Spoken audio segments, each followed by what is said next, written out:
Buenas tardes, profesor Javier, y estimados compañeros. Mi nombre es Sandra Marcela Acedo González, soy estudiante de Ciencia Política de la Universidad Nacional Abierta y a Distancia UNAT.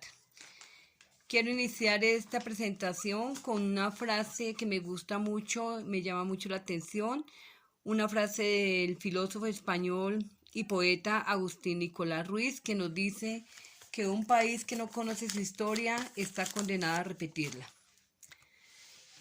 La primera pregunta es que cuáles son los elementos centrales que generaron el surgimiento del movimiento.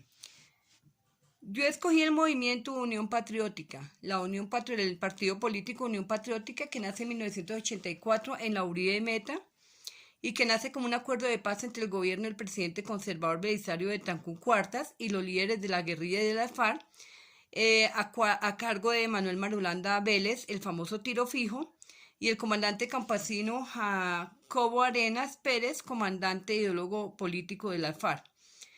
La segunda pregunta nos dice que cómo se puede describir el movimiento y qué características tiene y quiénes lo componen.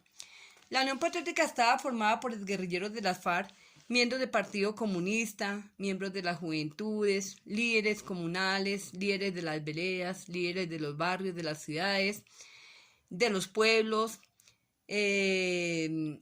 estudiantes, sindicalistas, disidentes del Partido Liberal y del Partido Conservador, que se encontraban, por supuesto, inconformes con el gobierno y con lo que estaba pasando en el país en la época. Podemos decir que la Unión Patriótica era un puente entre la guerra y la paz, siendo la esperanza de paz para nuestro país en los años 80, estoy hablando de los años 80. La Unión Patriótica se convierte en la primera fuerza de izquierda, obteniendo una amplia votación en las elecciones de 1986, siendo elegido 14 congresistas, 18 diputados, 335 concejales, y siendo el movimiento o el partido que obtiene la más alta votación, teniendo en cuenta de que era un movimiento independiente de izquierda en Colombia. En mayo de ese mismo año, su candidato a la presidencia, Jaime Pardo Leal, alcanza más de 320.000 votos, pero con la misma fuerza en que incurre el partido político en el escenario político, pues, con la misma fuerza empieza a ser herida de muerte el partido. Digo herido de muerte porque, como muchos recordarán, pues otros no, porque otros son muy jóvenes.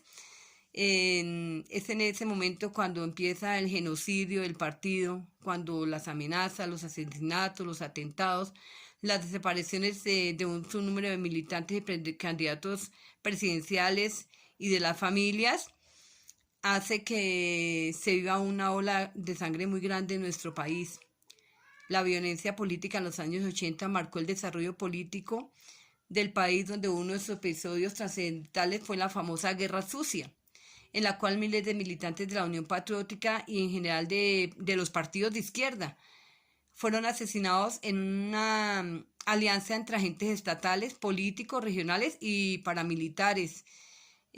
También recordemos que en esta violencia participó Rodríguez Gacha, por ejemplo. A este genocidio, a esta ola de asesinatos que se ocurrieron en esa época, se le llamó el baile rojo. La tercera pregunta nos dice que sí es posible identificar tensiones entre el orden político existentes y dos, dice, las demandas del caso elegido. De ser así, ¿cuáles son? Interpreto la pregunta como lo que se dio en la Unión Patriótica, la cual en el año 2013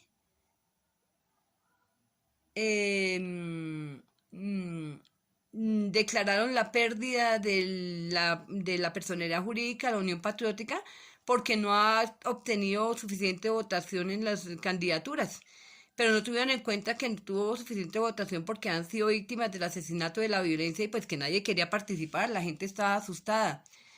Y también interpreto la pregunta como por ejemplo en el dato que voy a dar, que la Unión Patriótica revive 20 años después a la vida política. en las elecciones del Congreso, luego del que el Consejo de Estado les devolviera la personería jurídica, siendo Aida Bella, nuestra actual senadora de la Unión Patriótica, la dirigente sindical entregada al movimiento desde su fundación y la que asumiera la presidencia de la Unión Patriótica en el 2013. En el 2014, la Fiscalía General de la Nación declaró crimen de lesa humanidad el asesinato de los militantes de la Unión Patriótica y hoy el proceso contra el Estado colombiano está a la espera del fallo de la Corte Interamericana de Derechos Humanos.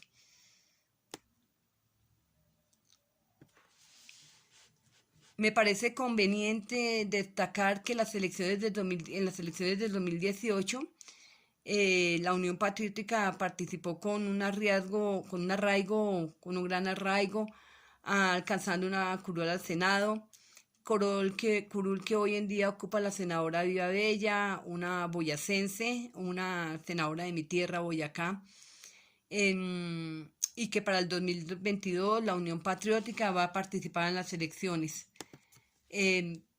La cuarta pregunta creo que es, quiero decir antes de eso que otra hubiera sido la historia de este país si los sectores más recalcitrantes hubieran respetado esta iniciativa política, y otra hubiera sido la historia del país si el Estado hubiera empleado todos sus esfuerzos para evitar esta oleada de sangre que nos vimos sometidos a vivir. La cuarta pregunta es que se podría plantear que existe una disputa política por parte del movimiento. ¿Con quienes la disputa? Justifique su respuesta. Lo acabo de decir. La disputa del movimiento político era porque los partidos tradicionales se vieron amenazados por un partido de izquierda.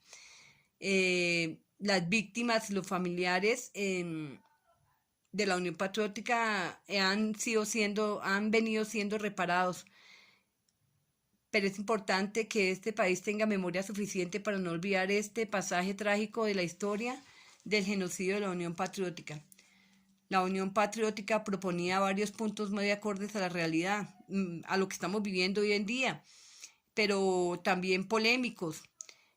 Por ejemplo, el derecho del pueblo a decidir sobre los asuntos centrales en la Asamblea Nacional Constituyente, la reactivación de la economía a favor de las clases populares, el control de precios, eliminar el IVA, aumentar la tributación a los terratenientes y a los monopolios, la reducción de gastos militares y de policía.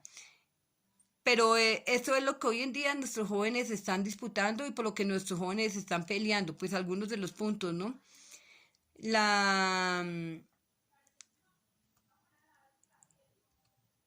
La última pregunta es: ¿cuáles de los planteamientos de los autores vistos en el curso ayudan a comprender el caso analizado? Justifique su respuesta.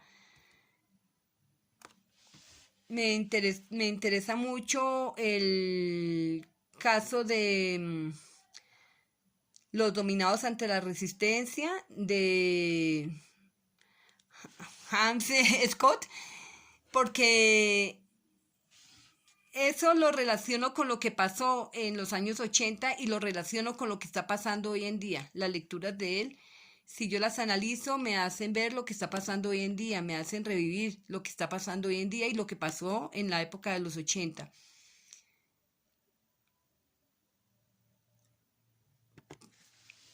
Pienso que es indiscutible que la paz comienza por la unión nacional, por la defensa y participación democrática de nuestro territorio y por la exaltación y aprehensión de nuestra cultura autóctona, por la recuperación del aprovechamiento de los recursos naturales como patrimonio y por la defensa de nuestros jóvenes. Esos jóvenes que no deberían estar expuestos a tantas riñas políticas, digámoslo así. El respeto a la vida es lo más importante por encima de la manera de pensar y de la posición política. Poder compartir lo que se piensa abiertamente sin miedo a morir es lo que necesitamos en nuestra sociedad. Es el camino que debe seguir Colombia y que debemos seguir los colombianos. Es momento de que los colombianos comiencen a rescatar del olvido su propia historia, porque esto es lo que va a permitir construir un futuro distinto como una solución política. pues mi reflexión es que no renunciemos a la alegría y a la esperanza de que cada militante caído es un motivo para seguir adelante, para salvar nuestro país. Muchas gracias.